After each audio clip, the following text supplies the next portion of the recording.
There was a house across the street and down the block to the south from Scott and Laci's house that was burglarized.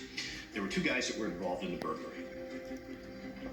It's a neat theory to think that Laci was walking down the street and she interrupted this burglary and she confronted these guys because she was known to be feisty.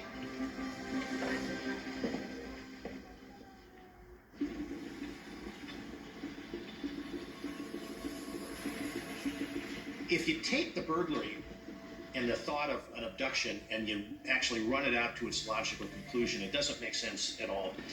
You got a daytime abduction of a pregnant girl in a neighborhood on a street that isn't witnessed by anybody. Possible? Well, that's some big fantasy in my world, or at least the world I worked in out there. But when you start adding in the facts on this, on how the burglars dealt with this whole information that came out and how they essentially helped us clear them from involvement in this and lock themselves into the burglary, it becomes much more clear that this is some sort of a something that you'd find at the Magic Kingdom at Disneyland rather than being anything real. House across the street and down the block to the south from Scott and Laci's house that was burglarized. There were two guys. Well, that's some big fantasy in my world, or at least the world I worked in out there.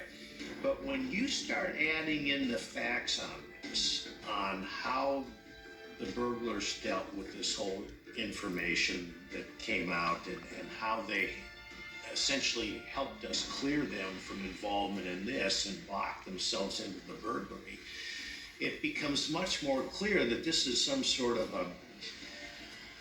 something that you'd find at the Magic Kingdom at Disneyland rather than being anything real. A guy named Steven, we rode that route daily as he was sourcing a narcotic habit, but that would be his route when he went to his girlfriend's house. So on the 24th, he noticed that the house across the street looked like maybe people had left for the holidays.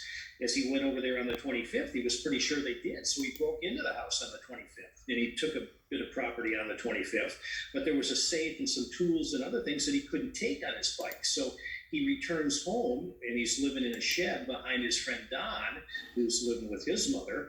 And he tells Don, hey, there's a safe over there. We need to go back over and get that. So they return on the 26th. And the reason we know that they were there on the 26th is they said they saw the media down the street when they were in the house. And it was a big hoopla and they couldn't figure out what it was because they didn't know.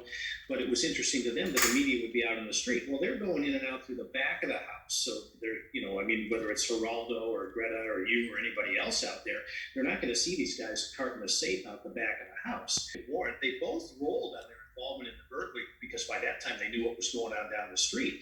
They wanted to be as far away from this case as humanly possible. If they could have gotten a flight to Burma, they would have gone, but that wasn't their option. So they begged to take a poly because they knew, and they wanted to share the results of the polygraph because they knew if they went to jail, which they were doing, that they wanted to be able to share that with the other inmates. To the south from Scott and Laci's house that was burglarized. There were two guys that were involved in the burglary. It's a neat theory to think that Laci was walking down the street and